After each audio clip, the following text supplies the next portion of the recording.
That time I was reborn. Part 1, The Life and Love of Ryu. Ryu was a man of quiet strength and deep loyalty. Growing up in a small village, nestled at the edge of rolling mountains and ancient forests, he'd learned early on to live simply and work hard, taking up his father's trade as a blacksmith. The village's charm lay in its simplicity. Wooden homes with thatched roofs lined its cobblestone paths, and the scent of pine and fresh earth filled the air. Life here revolved around the cycles of nature, planting, harvesting, and enduring snow-laden winters.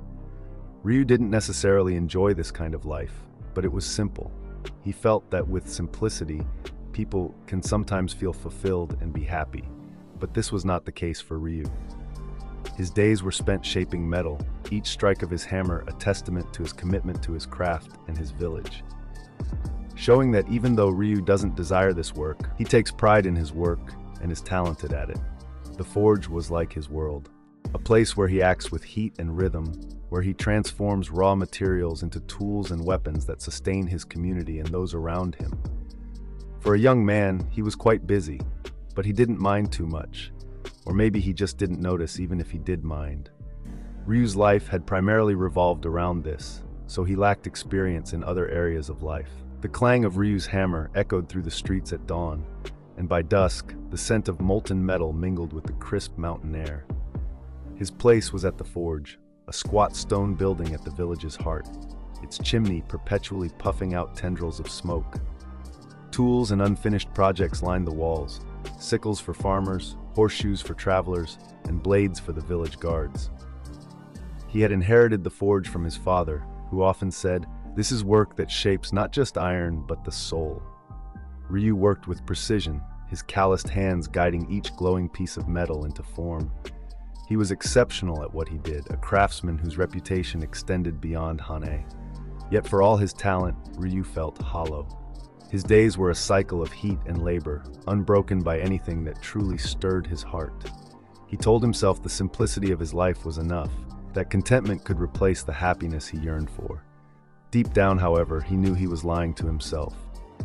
He was like a sword, forged and tempered but never wielded, sharp, waiting for purpose.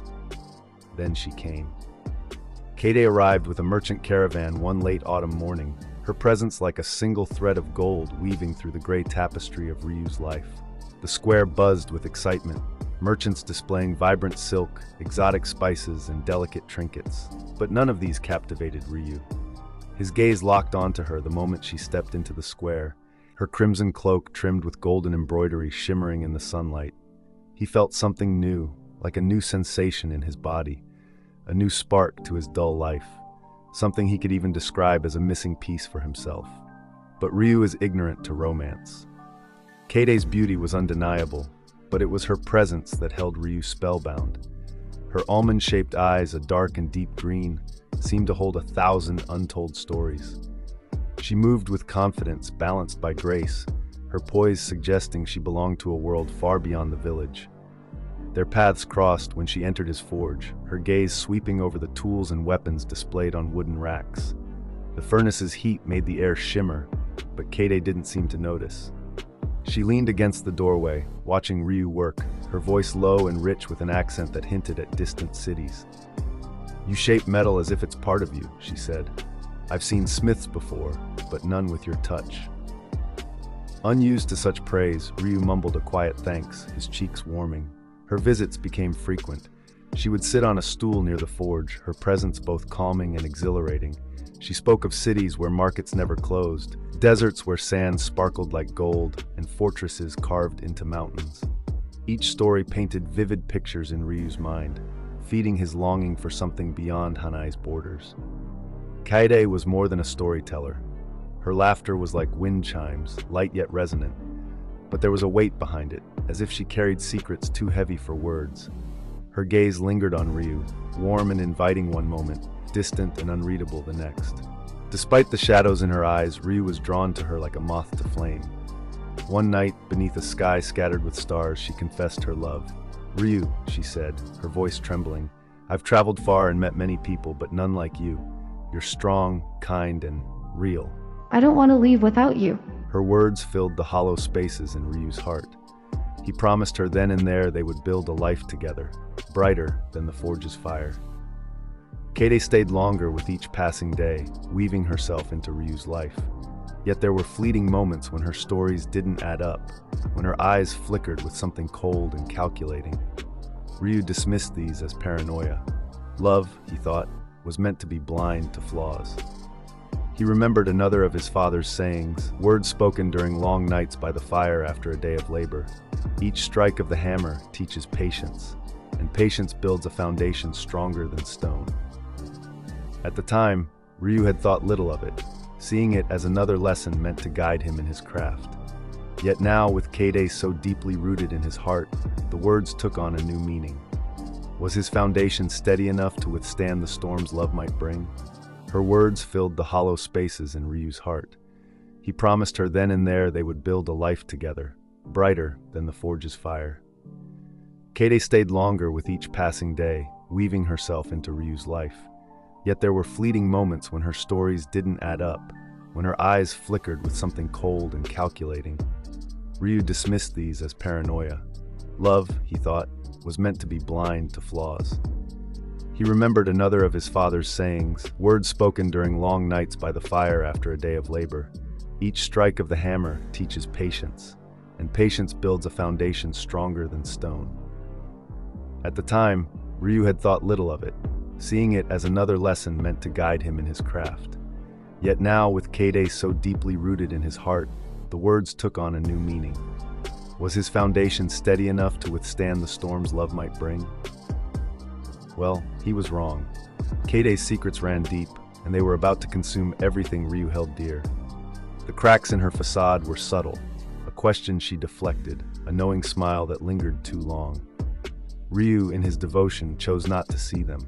He had tempered his heart, tempered it to believe in her, but he hadn't prepared it, not for what's to come. But Kade was not what she seemed. She had come to Hanae under the orders of a ruthless and wealthy lord named Daigo, a man infamous for his insatiable ambition and cruelty. His eyes were set on the land surrounding Ryu's village. Rumors whispered of precious minerals hidden within the mountains, riches that could cement Daigo's power. His plan was as cold as it was meticulous. He would ensure the villagers' compliance or drive them from their homes entirely. And Ryu, the skilled blacksmith and leader's son, was the key. Kade's task was simple yet treacherous. Earn Ryu's trust, secure his loyalty, and ultimately claim his family's land for Daigo.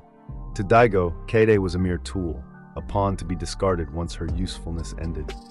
He made no secret of his contempt, speaking to her with a sneer, as though even acknowledging her was beneath him. "You should feel honored to serve me," he would say, his lecherous smile twisting with arrogance. "Once you finish here, I'll graciously allow you the privilege of warming my bed." Every word dripped with disdain, a cruel reminder of her place. Kade despised Daigo with every fiber of her being, despised his touch, his eyes that saw her as a possession.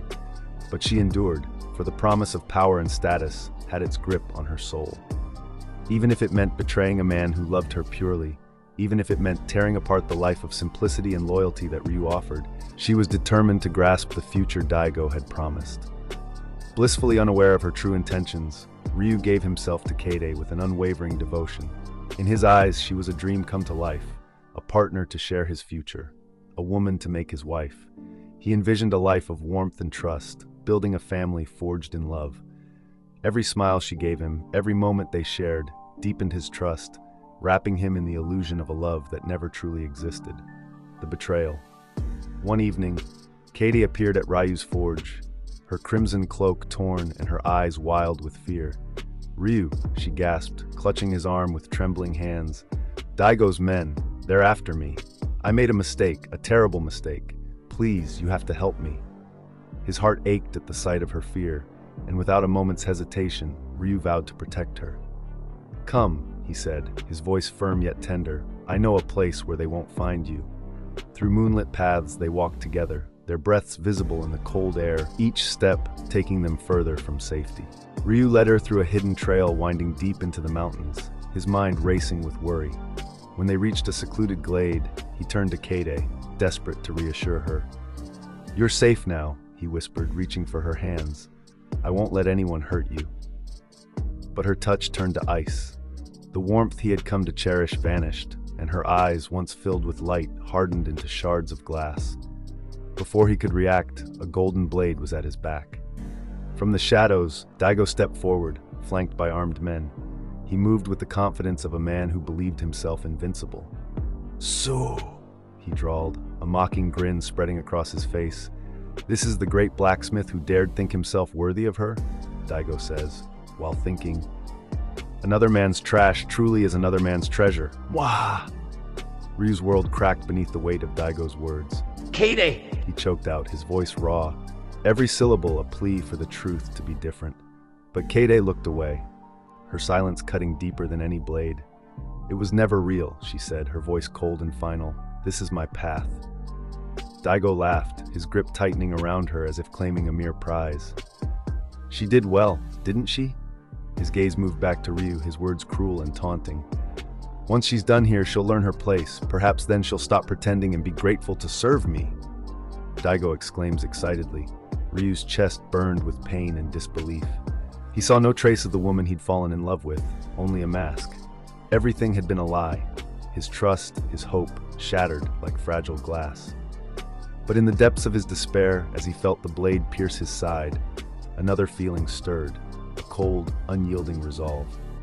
As darkness closed in, Ryu swore that if he survived, he would not remain the broken man they thought they'd destroyed. He would be reborn, a blade forged by betrayal. And Daigo and Kaede would one day face the storm they'd unwittingly unleashed. If you liked my video, go ahead and leave a like on it. Maze out.